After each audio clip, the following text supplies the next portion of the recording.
Dear student, आज से हम न्यू चैप्टर स्टार्ट करेंगे, chemical bonding and molecular structure.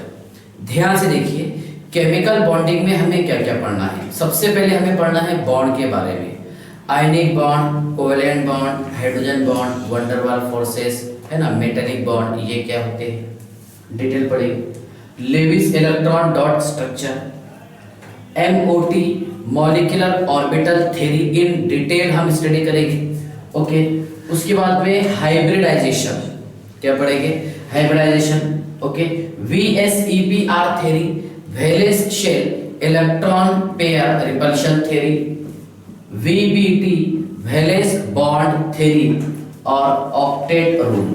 Yes, चलिए ध्यान से देखिए, केमिकल बॉन्ड के कितने टाइप्स होते हैं। केमिकल बॉन्डिंग के दो टाइप्स होते हैं। इसमें एक है इंटर एटॉमिक केमिकल बॉन्डिंग और सेकंड है inter molecular chemical bonding. Yes, चलिए इंटर एटॉमिक केमिकल बॉन्डिंग देखिए, हमें जिसमें पढ़ना है आयोनिक बॉन्ड के बारे में डिटेल स्टडी करना है, कोवेलेंट बॉन्ड पढ़ना है, मेटेलिक बॉन्ड पढ़ना है। ओके, ये रहेगा बेटा यहाँ पर inter atomic chemical bonding. Okay, और इंटर मॉलिक्यूलर केमिकल बॉन्डिंग की अगर हम बात करेंगे तो इसमें हम डिटेल पढ़ेंगे हाइड्रोजन बॉन्डिंग और van der Waals forces. Yes, चलिए ध्यान से देखिए, जब हम यहाँ पर आयनिक बॉन्ड का स्टडी करेंगे तो उसमें हमें पढ़ना पड़ेगा फजान्स रूल। ओके, उसके बाद में van der Waals force of attraction कैसे होते हैं वो पढ़ेंगे। ओके, लैटिस एनर्जी, है ना, इसके सब टॉपिक बता रहा। तो चलिए ध्यान से देखिए, इंटर एटॉमिक केमिकल बॉन्डिंग। चलिए मैं एक छोटा सा एग्जांपल लेकर के लिखता हूँ, एक कोवेलेंट बॉन्ड का मैं एग्जांपल लेता हूँ। यहाँ पर देखिए H बॉन्ड Cl, है ना, तो यहाँ पर देखो एटम के बीच में बॉन्ड है, ये एक हाइड्रोजन एटम एक Cl atom. Inter atomic chemical bonding यानी इस बॉन्ड के बारे में हम स्टडी करेंगे। ओके, अगर मैं NaCl की बात करूंगा तो यहाँ बॉन्ड तो नहीं होता, इसमें होता है force of attraction. Yes sir, Na positive और Cl नेगेटिव, इसके बीच में होता है फोर्स ऑफ अट्रैक्शन, है ना। तो इस बॉन्ड के बारे में हम बात करेंगे। यस, अगर मेटल रहा देखो तो मेटल पर चार्ज है पॉजिटिव। यस सर, और यहाँ पर इसके अराउंड में है इलेक्ट्रॉन।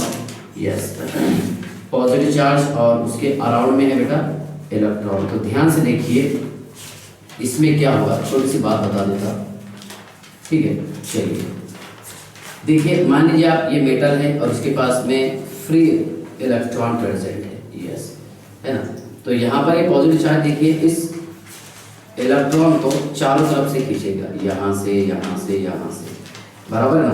तो इसके बीच में जो बॉन्ड बनेगा वो होता है मेटेलिक बॉन्ड। क्या होता है, मेटेलिक बॉन्ड। ऐसे हिंट्स बता रहा आपको। चलिए, और इंटर मॉलिक्यूलर केमिकल बॉन्डिंग, मान लीजिए मैं हाइड्रोजन बॉन्ड की अगर बात करता हूँ तो HF, ये तो कोवेलेंट बॉन्ड है, लेकिन मैं दूसरा HF लिखा, तीसरा HF लिखा, इस पर डेल नेगेटिव, यहाँ पर डेल पॉजिटिव, डेल नेगेटिव और ये डेल पॉजिटिव। तो इसके बीच में जो बॉन्ड तैयार होगा ये रहेगा हाइड्रोजन बॉन्ड। और ये फोर्स है ना, ये बॉन्डिंग है किसके बीच में, मॉलिक्यूल के बीच में, है ना। यहाँ पर ये बॉन्ड किसके बीच में था, एटम के बीच में, और यहाँ बॉन्डिंग किसके बीच में है, मॉलिक्यूल के बीच में। इसलिए क्या बोलते हैं, इंटर मॉलिक्यूलर, है ना, केमिकल बॉन्डिंग, है ना। इसके बाद देखिए, अगर हम वैन डर वाल्स बॉन्ड की बात करेंगे तो O डबल बॉन्ड O ये जुड़ा होता है, O डबल बॉन्ड O जुड़ा होता है, O डबल बॉन्ड ये तो कोवेलेंट बॉन्ड है। लेकिन इसके बीच में जो फोर्स ऑफ अट्रैक्शन होगा ये रहेगा वैन डर वाल्स फोर्सेस, है ना। हम डिटेल स्टडी करेंगे वैन डर वाल्स फोर्सेस का भी, कि ये कौन सा आएगा, ये आएगा instantaneous induce dipole interaction. Okay, detail पढ़ाऊंगा आपको, ठीक है। चलिए ध्यान से देखिए, क्वेश्चन आपसे ये है, दोनों में स्ट्रॉन्ग बॉन्ड कौन सा है, होता है ये वाला होता है बेटा इंटर केमिकल बॉन्डिंग, ये होता है स्ट्रॉन्ग बॉन्ड। कौन सा बॉन्ड बोलिए, स्ट्रॉन्ग बॉन्ड होता है। यस सर, अगर हम इसके नॉर्मल बाइंडिंग एनर्जी की बात करेंगे, नॉर्मली बात करेंगे अगर, तो 200 से 400 किलो जूल पर मोल होता है। कितना, 200 to 400 किलो जूल पर मोल इसका बाइंडिंग एनर्जी होता है। Yes, okay. अगर हम इंटर मॉलिक्यूलर केमिकल बॉन्डिंग की बात करेंगे तो ये होता है वीक बॉन्ड। क्या होगा, वीक बॉन्ड, क्योंकि मॉलिक्यूल के बीच में है ना, एटम के बीच में स्ट्रॉन्ग बॉन्ड रहता और मॉलिक्यूल के बीच का जो बॉन्ड रहता वो वीक बॉन्ड रहता। यस, चलिए उसके बाद में अगर हम यहाँ पर देखो वंडरवाल फोर्सेस की बात करेंगे, ओके, तो इसका बाइंडिंग एनर्जी जो है ये होता है less than 8 kilo joule per मोल, उससे कम होता है। यस, और अगर हम हाइड्रोजन बॉन्ड की बात करेंगे, कौन सी बॉन्ड, हाइड्रोजन बॉन्ड की बात करेंगे, ये थोड़ा सा स्ट्रांग होता है, okay, less than 42 kilo joule per mole, ऐसा डिफरेंस है इसका।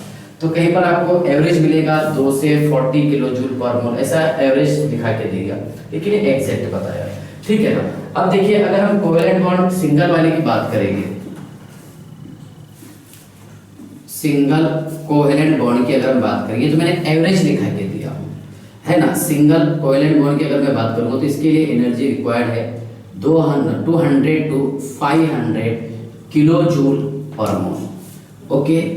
डबल बॉन्ड के लिए हमें एनर्जी रिक्वायर्ड है 500 से 700 किलो जूल पर मोल, यस सर। और ट्रिपल बॉन्ड इसके लिए हमें एनर्जी रिक्वायर्ड है 800 से 1000 किलो जूल पर मोल। ये इन डिटेल में नेट से डाटा सर्च किया हूँ, बताया आपको।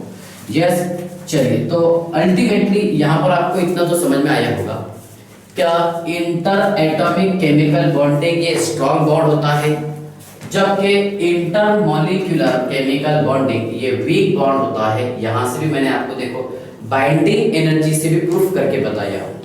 यस, चलिए फिर हम डिटेल पढ़ेंगे किसके बारे में, आयनिक बॉन्ड क्या होता है, कोवेलेंट बॉन्ड क्या होता है और मेटालिक बॉन्ड क्या होता है, ठीक है ना। चलिए फिर मैं एक्सप्लेन करूंगा hydrogen bond van der Waals forces. Yes, ठीक है। अब आयनिक बॉन्ड में और कुछ छोटे छोटे पॉइंट्स हैं, एक है जैसा फजान रूल। क्या फजान का ये कहना था कि कौन सा भी बॉन्ड 100% आयोनिक नहीं होता, उसमें थोड़ा सा कोवेलेंट कैरेक्टर होता है। यस, चलिए हाँ, तो एक काम कीजिए आप सबसे पहले इसका स्क्रीनशॉट निकाल लीजिए पेज नंबर 1 अपने रेगुलर लेक्चर के हिसाब से। चलिए ध्यान से देखिए,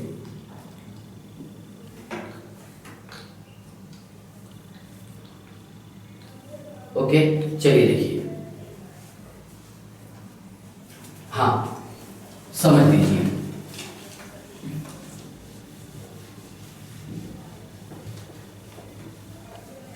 तो सबसे पहले हम बात करेंगे किसके बारे में, आयोनिक बॉन्ड के बारे में, ओके। लेकिन आयनिक बॉन्ड से पहले मैं आपको बता देता हूं क्या यहां पर केमिकल बॉन्डिंग के कॉजेस क्या है, causes of chemical bonding. Yes, चलिए ध्यान से देखिए, कॉजेस ऑफ केमिकल बॉन्डिंग, ठीक है ना, समझ लीजिए। Causes of chemical bonding explain करता हूं डिटेल। यस, उसके बाद में समझा दूंगा आपको आयनिक बॉन्ड, फिर कोवेलेंट बॉन्ड, ठीक है। चलिए ध्यान से देखिए, causes of chemical bonding, causes of chemical bonding, क्या भाई यहां पर केमिकल बॉन्डिंग क्यों होती है, क्या उसके कॉजेस है, ओके। तो पहला पॉइंट है, ध्यान से देखिए, टू एक्वायर स्टेबिलिटी, है ना। सबसे पहला कॉज ये है इसका, क्या मॉलिक्यूल जो है ये स्टेबल होना चाहिए, टू एक्वायर स्टेबिलिटी, बराबर है। स्टेबिलिटी कब होगी, देखो मॉलिक्यूल हैव लोवेस्ट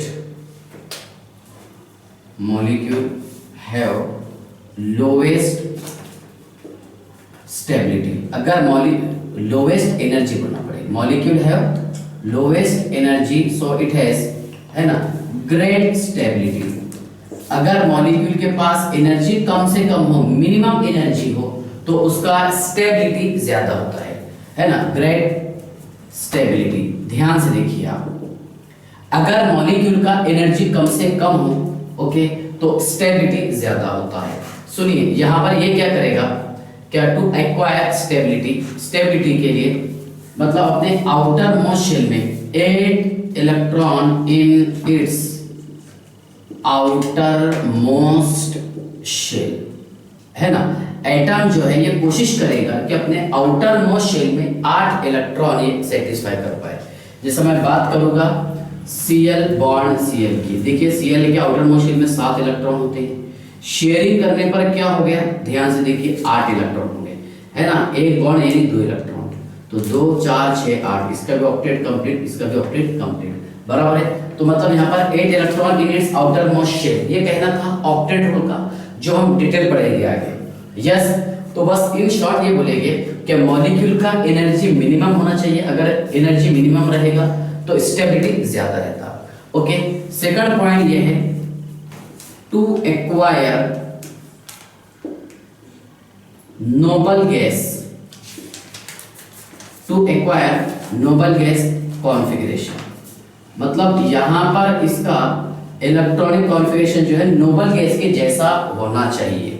ओके, अब नोबल गैसेस देखो, नोबल गैसेस के आउटर मोस्ट शेल में 8 electron in its outer most shell या फिर वैलेंस शेल, इसके वैलेंस शेल में, है ना, कितने इलेक्ट्रॉन होते हैं, 8। ओके, एक्सेप्ट हीलियम, क्योंकि छोटा एटम है, हीलियम, नियॉन, आर्गन, क्रिप्टॉन, ध्यान से देखिए, क्रिप्टॉन, ज़ेनॉन, और इधर लिख देता हूं मैं Rn, radon. Electronic configuration 1 2 10 18, yes sir, 36 54 और ये है 86। Helium, neon, argon, krypton, xenon और रेडॉन।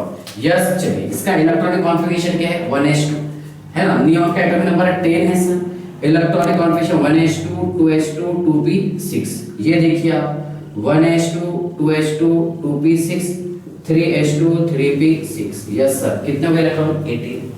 ये काउंट कीजिए आप, 1s2 2s2 2p6 3s2 3p6 4s2, yes, 3d10 और 4p6, काउंट कीजिए 36 36 हो गए क्या, 10 20 30 36, यस सर। ज़ेनॉन का एटॉमिक नंबर है बेटा 54, electronic configuration 1s2 2s2 2p6 3s2 3p6 4s2, yes, 3d10 4p6 5s2 4d10 5p6, है ना, 6s2 4f14 5d10 और 6p, ज्यादा आगे चली गए ना, देखिए यहाँ पर 4p 5p6 रख के एक नहीं करके जरा, हाँ चलिए, क्योंकि यहाँ पर ज़ेनॉन ही ना, मैं रेडॉन समझाऊं। चलिए देखिए, हो गए क्या electron, yes sir, 10 20 30 38 48 plus 6 54, yes. चलिए देखिए यहाँ पर क्या आया है, 2s2 2p6 3s2 3p6 4s2 4p6 valence shell, 5s2 5p6, इसमें आएगा 6s2 6p6 लास्ट वाला। चलिए देखिए ध्यान से, 1s2 2s2 2p6 3s2 3p6, okay, 4s2 3d10, है ना, 4p6 5s2 4d10, है ना, 5p6, okay, 6s2 4f14 5d10 और 6p6, काउंट कीजिए आप इलेक्ट्रॉन कितने, 86 हो गए क्या, सुनिए आप, 10 20 30 38 48 54 56 70 80 86, यस। देखिए यहाँ पर आप ऑब्जर्व कीजिएगा, क्या यहाँ पर ये कुछ होगा, क्योंकि इसके इलेक्ट्रॉन ही 2 है। ये देखिए 2s2 2p6 outer most shell में कितने इलेक्ट्रॉन है, 8, 3s2 3p6 8 इलेक्ट्रॉन है ना। ये क्या है बोलिए, ये है 4p6 और 4s2, yes sir, 5s2 5p6, yes, और 6s2 और 6p6। चलिए ध्यान से देखिए, मतलब इसके आउटर मोस्ट शेल में 8 इलेक्ट्रॉन हो गए हैं, इसलिए ये स्टेबल है, इसलिए इसे हम नोबल गैस कहते हैं, यस। तो हर मॉलिक्यूल क्या चाहेगा कि उसका इलेक्ट्रॉन, हर मॉलिक्यूल का एटम ऐसा चाहेगा कि उसका इलेक्ट्रॉनिक कॉन्फ़िगरेशन नोबल गैस के जैसा हो जाए, है ना। ये है causes of chemical bonding. Her molecule का एटम ये चाहेगा कि उसका इलेक्ट्रॉनिक कॉन्फ़िगरेशन नोबल गैस के जैसा हो जाए। यस चलिए बताऊंगा मैं आपको, है ना, जैसे इसका आइटम नंबर 2, 10, 18, 36 इस तरह आना चाहिए, है ना। अगर इलेक्ट्रॉन इतने हो जाएंगे तो कॉन्फ़िगरेशन सेम ऐसा आएगा। यस सर, ओके चलिए ध्यान से देखिएगा। सबसे पहले मैं समझाने की कोशिश करता हूं आयोनिक बॉन्ड। कौन सा? आयोनिक बॉन्ड, जिसे हम इलेक्ट्रोवैलेंट बॉन्ड भी कहते हैं। क्या बोलेंगे? Electrovalent bond. हालांकि ये रियल में बॉन्ड नहीं रहता बल्कि फोर्स ऑफ अट्रैक्शन रहता between cation and anion. Yes चलिए ध्यान से देखिए, the bond which is form by strong force of attraction of cation and anion, या फिर the bond which is formed by loss and gain of electron। ऐसे छोटे छोटे डेफिनेशन बताता हूँ। The bond which is formed by loss and gain of electron called as, क्या बोलेंगे, ionic bond, है ना। ध्यान से देखिएगा, आयोनिक बॉन्ड की खास बात क्या है। आयोनिक बॉन्ड हमेशा तैयार होता है between, ionic bond form between metal and non metal. ये हमेशा तैयार होता है एक मेटल और दूसरे नॉन मेटल के बीच में। आयोनिक बॉन्ड ये हमेशा तैयार होता है एक मेटल और दूसरा नॉन मेटल के बीच में। For example NaCl, yes sir, है ना, जिसे हम बोलेंगे electrovalent bond. MgCl2, yes sir, है ना, CaCl2, okay, KCl, RbCl, yes, CsCl, okay. चलिए यहाँ तक कि आई होप आपको समझ में आ गया होगा, ठीक है ना। तो ध्यान से देखिए, ये इसकी एग्जांपल है, ठीक है। यहाँ पर क्या होता है, देखो, मेटल के हमेशा इलेक्ट्रॉन का लॉस होता है और नॉन मेटल के इलेक्ट्रॉन का गेन होता है, ठीक है ना। तो ध्यान से देखिए कि ऐसा बॉन्ड जो इलेक्ट्रॉन के लॉस और गेन से तैयार होता है उसे हम आयनिक बॉन्ड कहते हैं। या फिर ऐसा बोल सकते हैं कि the bond which is form by strong force of attraction between cation and anion. Yes, मतलब यहाँ पर केटायन का काम कौन करेगा? मेटल, और एनायन क्या रहेगा? Non metal. ओके चलिए ध्यान से देखिए आप, NaCl, MgCl2, CaCl2, KCl, RbCl, है ना, CsCl। सुनिए आयनिक बॉन्ड जो है इसका no structure, there is no structure of ionic bond. एक एक पॉइंट आप याद रखना, आयोनिक बॉन्ड का कोई स्ट्रक्चर नहीं रहता। जैसा अगर हम कोवेलेंट बॉन्ड की बात करेंगे, वाटर की बात करेंगे, तो उसका शेप एंगुलर आता, लास्ट ईयर पढ़ा होगा आपने, ठीक है। लेकिन आयनिक बॉन्ड का कोई स्ट्रक्चर नहीं रहता, कोई शेप नहीं रहता इसका। यस चलिए इसके बाद ध्यान से देखिए, ये होता है non directional, non directional bond. कौन सा बॉन्ड होता है? Non directional bond. ओके ध्यान से देखिए, नॉन डायरेक्शनल बॉन्ड कैसा होगा समझाने की मैं कोशिश करूंगा इसे, ठीक है ना। मान लीजिए आप यहाँ लिखो मैंने सोडियम, इसका एटॉमिक नंबर 11, इलेक्ट्रॉनिक कॉन्फिगरेशन 2, 8, 1 है। एक इलेक्ट्रॉन का मैंने लॉस कर दिया यहाँ पर Na पॉजिटिव, है ना। क्या है बोलो? 1 मोल ऑफ इलेक्ट्रॉन। हमेशा आप याद रखना इसको गैसियस स्टेट में कन्वर्ट करना, गैसियस स्टेट के कन्वर्जन किसमें? गैसियस एटम में, है ना।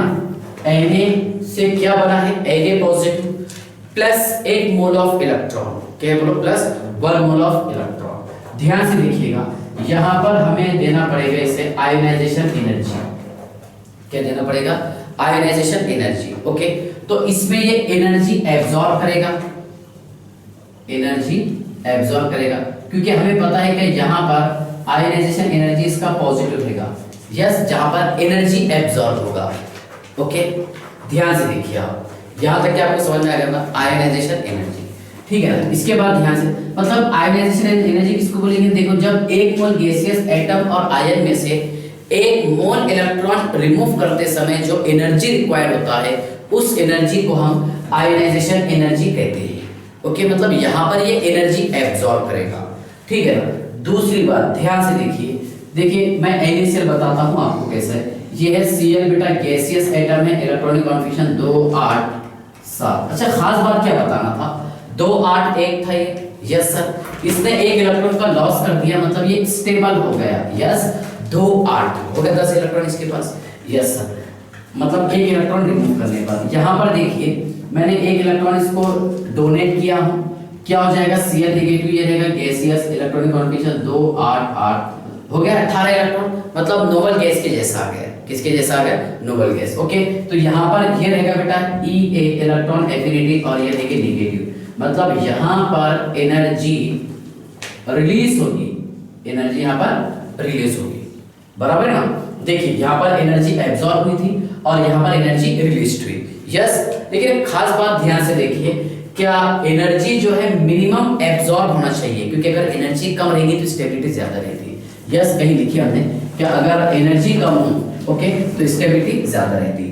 तो यहाँ पर देखो Na पॉजिटिव ने कम से कम एनर्जी एब्जॉर्ब करना चाहिए, यस, और Cl नेगेटिव ने मैक्सिमम एनर्जी रिलीज करना चाहिए, बराबर है। तो इसका मीनिंग क्या हो रहा, क्या मेटल शुड बी रिलीज, है ना, sorry, metal should be absorb maximum minimum energy. सुनिए, metal should be absorb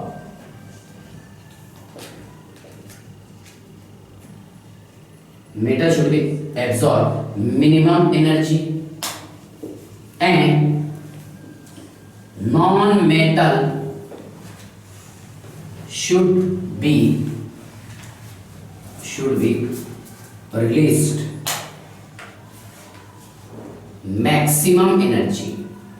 maximum energy, therefore it achieve great stability। Yes, ध्यान से देखिए आप, अच्छा सेंटेंस है। क्या यहां से आपको ये कंसेप्ट समझ में आ रहा, क्या मेटल ने जो है ना, मिनिमम एनर्जी एब्जॉर्ब करना चाहिए, यस, और नॉन मेटल ने maximum amount of energy release करना चाहिए, है ना। अगर ये दोनों बातें होगी किसी आयनिक कंपाउंड में, तो वो आयनिक कंपाउंड सबसे ज्यादा स्टेबल होगा। याद रखिएगा, आयनिक कंपाउंड स्टेबल कब होगा, जब मेटल जो है minimum amount of energy absorb करे, है ना, ड्यूरिंग फॉर्मेशन ऑफ आयन, जब आयंस तैयार होंगे तब। ओके, और नॉन मेटल ने, ओके, मतलब यहाँ पर Cl एग्जांपल बता रहा हूँ आपको, नॉन मेटल ने maximum amount of energy release करना चाहिए, है ना। अगर ये दोनों चीजें किसी आयनिक कंपाउंड में, है ना, मेटल और नॉन मेटल के साथ, तो वो बहुत ज्यादा स्टेबल होगा। यस, आई होप यहाँ तक के तो आपको समझ में आ गया होगा, ठीक है ना।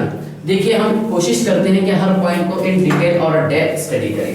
यस, चलिए ध्यान से देखिए, पेज नंबर 2, इसका आप स्क्रीनशॉट निकाल लीजिए जल्दी से। चलिए,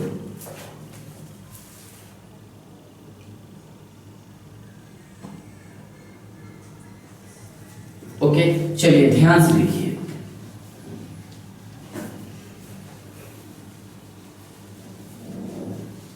तो देखिए यहां पर क्या हो रहा, मतलब इसमें दोनों चीजें मिल जाएगी, क्योंकि हमें पता है कि स्टेबल इलेक्ट्रॉनिक कॉन्फ़िगरेशन होगी, मतलब यहाँ पर Na क्या करेगा कि कम से कम एनर्जी एब्जॉर्ब करेगा, और Cl जो है ये मैक्सिमम एनर्जी रिलीज करेगा। तो यहाँ से ग्रेट स्टेबिलिटी मिल रही और एक स्टेबल कंपाउंड तैयार हो रहा, और वो कौन सा, ionic compound. Yes sir, okay, चलिए ध्यान से देखिएगा, ओके, समझ लीजिएगा।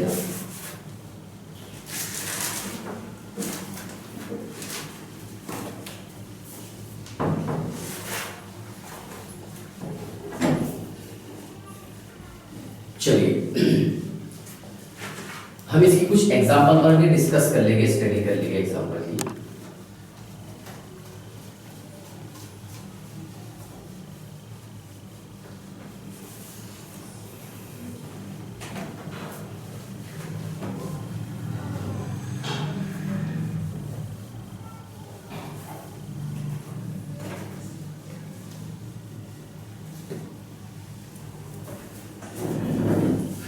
चलिए ध्यान से देखिए, मान लीजिए यहाँ लिखा मैंने Na पॉजिटिव, यस सर, और ये Cl नेगेटिव, तो इसके बीच में स्ट्रॉन्ग फोर्स ऑफ अट्रैक्शन होगा, क्योंकि दोनों भी स्टेबल हो गए। यहाँ पर इलेक्ट्रॉनिक कॉन्फ़िगरेशन क्या है इसका, 2 8, यस सर, और इसका क्या बताइए आप, 2 8 8 हो गया, नोबल गैस के जैसा। यस सर, यहाँ पर इसने बना दिया है बॉन्ड, बॉन्ड नहीं बोलेंगे, इसे बोलेंगे फोर्स ऑफ अट्रैक्शन, और ये होता है स्ट्रॉन्ग फोर्स ऑफ अट्रैक्शन। ध्यान से देखिए, strong force of attraction. Yes sir. देखिए NaCl का कोई शेप नहीं होता, ये नॉन डायरेक्शनल बॉन्ड होती है।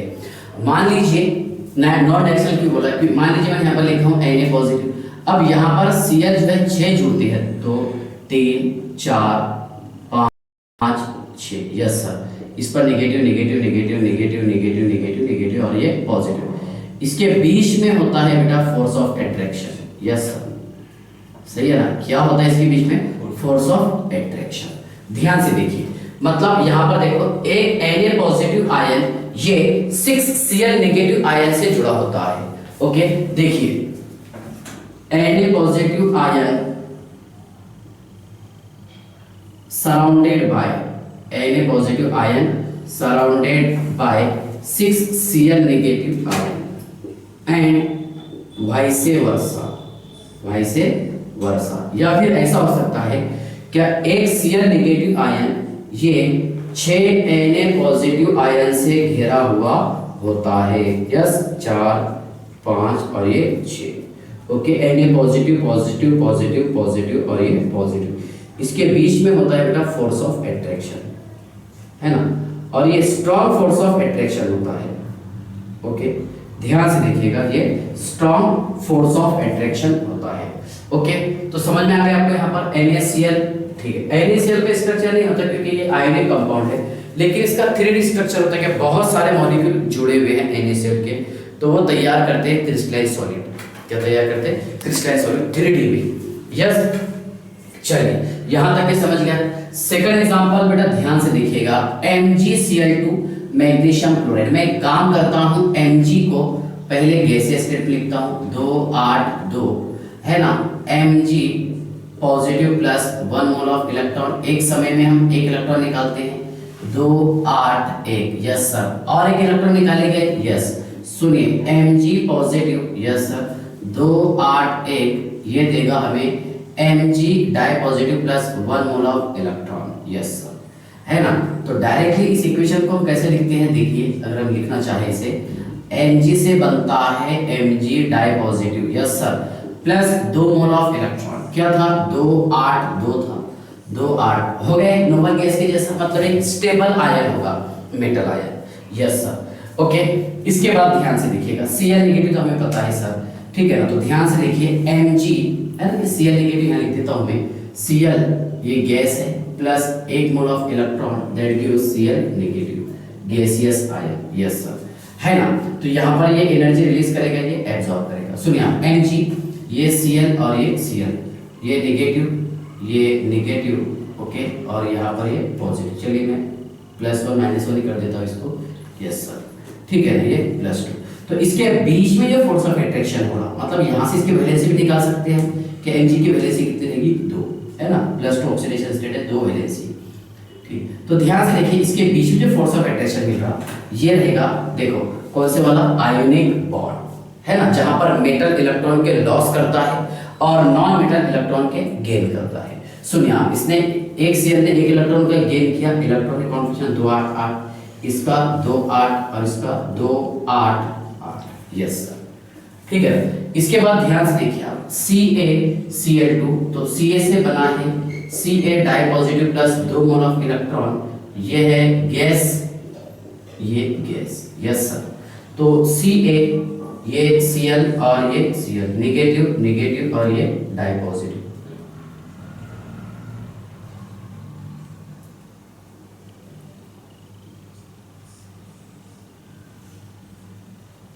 चलिए ध्यान से देखिए, यह है आयनिक कंपाउंड। एटॉमिक नंबर क्या था इसका? 2 8 8, कितने हो गए?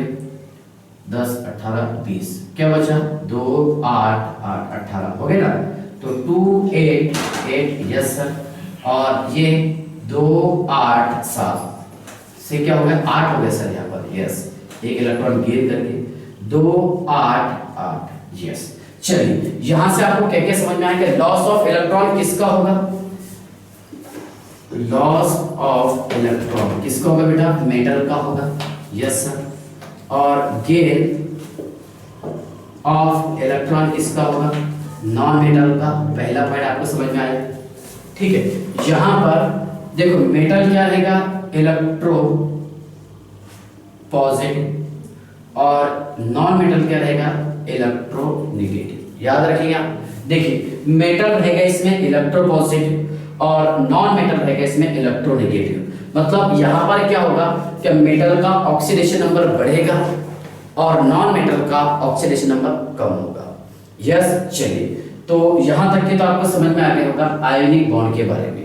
ठीक है, कि आयोनिक बॉन्ड कैसा तैयार होगा, loss and gain of electron कैसा होगा, ठीक है, और मॉलिक्यूल स्टेबल कब होगा, है ना। कहां से लॉजिक का इस्तेमाल किए बोलो, ये था नोबल गैस, है ना, कॉन्फ़िगरेशन से। जैसा इसका इलेक्ट्रॉनिक कॉन्फ़िगरेशन आ गया किसके जैसा, नोबल गैसेस के जैसा।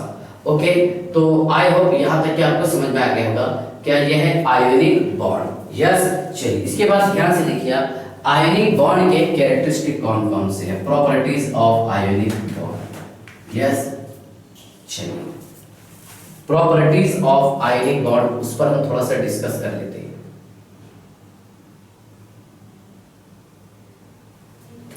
हाँ, चलिए ध्यान से देखिए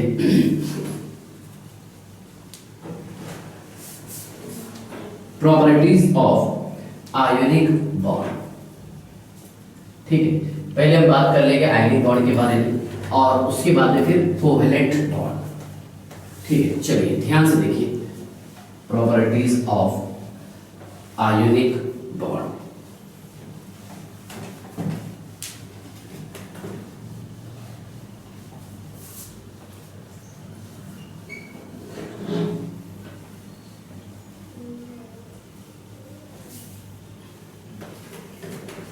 या फिर प्रॉपर्टीज ऑफ आयोनिक कंपाउंड। ठीक है, चलिए ध्यान से देखिए प्रॉपर्टीज ऑफ आयोनिक कंपाउंड, ध्यान से देखिए properties of ionic compounds. Yes sir, properties of ionic compound number 1 है इसका, ध्यान से देखिए। पहला पॉइंट हम स्टडी करेंगे फिजिकल स्टेट, फिजिकल स्टेट। दूसरा पॉइंट है boiling point and melting point. Third है इसमें आइसोमेरिज्म। फोर्थ है आइसोमॉर्फस। ओके, फिफ्थ है कंडक्टिविटी। ओके, सिक्स्थ है सॉल्युबिलिटी इन वाटर। सिक्स क्या है, सॉल्युबिलिटी इन वाटर। ओके, ध्यान से देखिए फिजिकल स्टेट। देखो आयोनिक कंपाउंड जो है ये सॉलिड स्टेट में होते हैं, solid state. Ionic compound are in solid state, है ना, और इनका स्ट्रक्चर कौन सा होता है, 3D। क्यों होते हैं सॉलिड स्टेट में, क्योंकि यहां पर केटायन और एनायन के बीच में स्ट्रॉन्ग फोर्स ऑफ अट्रैक्शन होता है। क्या होता है इसके बीच में, strong force of attraction. Strong force of attraction के कारण क्या होगा, ध्यान से देखिए। स्ट्रॉन्ग फोर्स ऑफ अट्रैक्शन से यह होता है क्या, यहाँ पर जो मॉलिक्यूल एक दूसरे से बहुत ज्यादा क्लोज हो जाते हैं, एटम, है ना, क्लोज रहने के कारण एक वो 3D स्ट्रक्चर तैयार कर देते हैं, है ना। इसलिए मैं आपको बोल सकता हूँ क्या आयोनिक कंपाउंड जो है इनका फिजिकल स्टेट क्या होता है, ionic compound are exist in solid state, है ना, in 3D structure. Okay, second point है इसमें boiling point and melting point. ध्यान से देखिए आयोनिक कंपाउंड का बॉइलिंग पॉइंट और मेल्टिंग पॉइंट हाई होता है। सुनिए आप ध्यान से, ionic compound they have high boiling point and melting point. Ionic compound का बॉइलिंग पॉइंट और मेल्टिंग पॉइंट थोड़ा हाई होता है। यस, सिंपल सी बात है, क्योंकि इनके बीच में क्या होता है, स्ट्रॉन्ग फोर्स ऑफ अट्रैक्शन, है ना, due to strong FOA force of attraction. Yes, isomerism. सुनिए, आयोनिक कंपाउंड ये आइसोमेरिज्म की कैरेक्टरिस्टिक नहीं रखते हैं। Ionic compound do not have any isomerism. जैसा आपने सुना होगा कोवेलेंट कंपाउंड, जैसा अल्केन, अल्कीन, अल्काइन, बराबर है। उसके बाद में alcohol, phenol, ether, aldehyde, ketone, carbo, oxalic acid, ये सबके सब आइसोमेरिज्म का कैरेक्टरिस्टिक रखते हैं। पढ़े हमने, बहुत डिटेल पढ़े इसको। यस, लेकिन आयनिक कंपाउंड जो है, ध्यान से देखिए, ionic compound do not have, ionic compound do not have isomerism characteristic. yes, isomorphous रखता है। आइसो का मीनिंग होता है सेम और मॉर्फस मींस स्ट्रक्चर, शेप, है ना। मींस देखो, when two or more solid having same crystal structure, when two or more solid having same crystal structure are called as isomorphous. जब दो या दो से ज्यादा सॉलिड का क्रिस्टल स्ट्रक्चर सेम हो तो उसे हम आइसोमॉर्फस कहते हैं। जैसे मैं एक एग्जांपल लिखता हूं, NaF एंड MgO, है ना, ये आइसोमॉर्फस का एग्जांपल है। भले ये आयोनिक सॉलिड है, ये आयोनिक सॉलिड है ना, लेकिन अगर हम ऑब्जर्व करेंगे, देखिए Na positive F negative, Mg di positive O di negative. Yes, तो देखो यहाँ पर Na और Mg एक ही पीरियड में आते हैं, लगभग इनका साइज सेम रहेगा। और उसके बाद में देखो F नेगेटिव और O डाई नेगेटिव, ये भी दोनों भी एक पीरियड में आते हैं, एटॉमिक नंबर 8 और 9। यस, मतलब यहाँ पर केटायन और एनायन का साइज नियरली सेम है ना, और इनका शेप सेम रहेगा। ठीक है, तो ध्यान से देखिए, ये आइसोमॉर्फस के एग्जांपल है, बट नॉट एग्जांपल, देखिए not an example of isomorphous. तो NaCl एंड KCl डायरेक्ट आप रेशियो से नहीं बता सकते। सुनिए आप, ये Na positive Cl negative, K positive Cl negative, यहाँ पर एनायन तो सेम, लेकिन केटायन जो है चेंज हो जा रहा। ध्यान से देखिए आप, ये कौन सा है, 3s1 आता, मतलब ये थर्ड पीरियड से आ रहा और ये फोर्थ पीरियड से आ रहा, है ना। अगर हम पीरियड टेबल में बात करेंगे तो थर्ड पीरियड से आता है, फोर्थ पीरियड से, है ना। तो साइज जो है, ध्यान से देखिए, इसका साइज बड़ा है, इसका छोटा है, तो ये आइसोमॉर्फस के एग्जांपल नहीं है। यस, चलिए, तो आई होप यहां तक कि आपको समझ में आ गया होगा कि आप आइसोमॉर्फस के कैरेक्टरिस्टिक भी कौन रखते हैं, बताइए। Ionic solid. कंडक्टिविटी, सुनिए आप ध्यान से, ionic solid are non conductor in solid state. Solid state में इसमें से इलेक्ट्रिक करंट फ्लो नहीं होता, क्योंकि वहां पर आयन मूव नहीं हो सकते। ओके, ध्यान से देखिए, ionic solid are non conductor,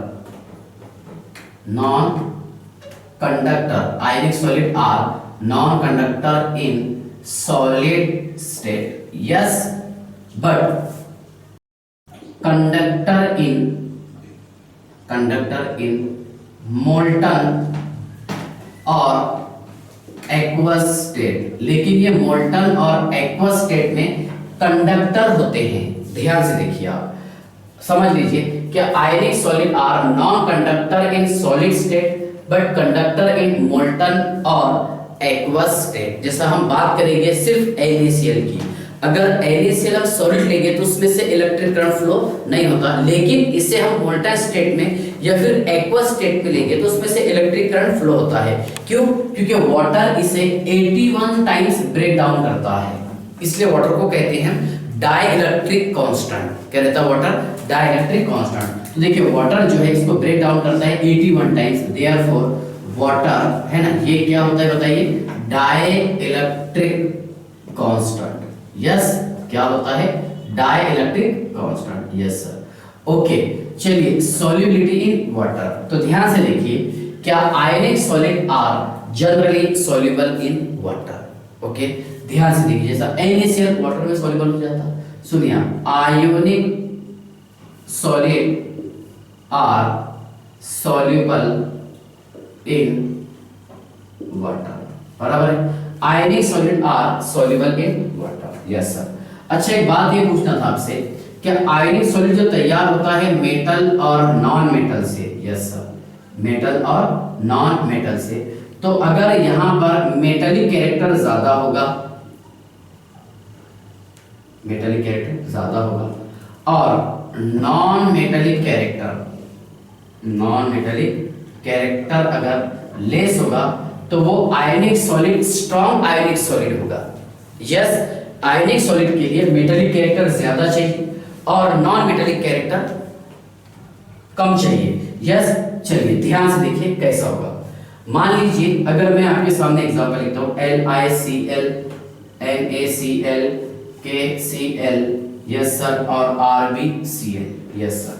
देखो अगर हम पीरियड की बात करेंगे, ग्रुप की बात करेंगे, ग्रुप में क्या होगा, down the group, okay, down the group metallic character ये इंक्रीज होता, ग्रुप में डाउन द ग्रुप में डाउन द ग्रुप है ना, मेटालिक कैरेक्टर इंक्रीज होता और ऊपर आने पर मेटालिक कैरेक्टर डिक्रीज होता। यस, सिंपल सी बात है। अगर आपको गेस करना है, मान लीजिए क्या, चलो हमने ले लिए क्लोरीन, या फिर ऐसे एक काम किया, नाइट्रोजन ले लिया, nitrogen, phosphorus, arsenic, antimony, bismuth. तो नीचे जाने पर मेटालिक कैरेक्टर बढ़ता है और ऊपर आने पर मेटालिक कैरेक्टर कम होता। तो देखो यहाँ पर ये लिथियम है ना, एक ही ग्रुप से लिथियम, सोडियम, पोटेशियम, रुबेडियम।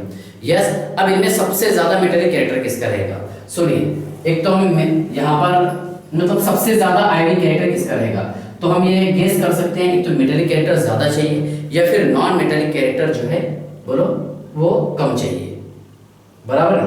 तो ध्यान से देखिए, आयनिक सॉलिड के लिए ये नॉन मेटल, ये तो सेम है, मतलब यहाँ पर हम नॉन मेटल से गेस नहीं कर सकते, मेटल से कर सकते। सुनिए, इसमें सबसे ज्यादा मेटालिक कैरेक्टर किसका, डाउन द ग्रुप इंक्रीज होता, Rb का इंक्रीज होगा, तो ये ऑर्डर होगा इसका। यस, चलिए ध्यान से देखिए, ओके। लेकिन जब हम डिटेल पढ़ेंगे किसमें, फजांस रूल में, क्या covalent character in ionic bond में भी कोवेलेंट कैरेक्टर होता है, और उसने ये बताया कि आयनिक कैरेक्टर किसका ज्यादा रहेगा किसका कम रहेगा, ये नहीं बताया कितना रहेगा, मतलब वहां पर क्वालिटेटिव एस्पेक्ट है और क्वांटिटेटिव नहीं है, ठीक है ना। चलिए, तो यहां तक क्या आपको समझ में आ गया होगा आयनिक बॉन्ड के बारे में, ठीक है ना। चलिए आप इसका स्क्रीनशॉट निकाल लीजिए, पेज नंबर 4।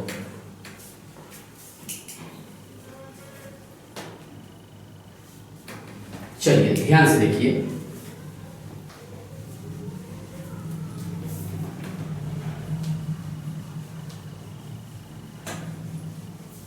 ये टॉपिक था आयोनिक बॉन्ड, ओके।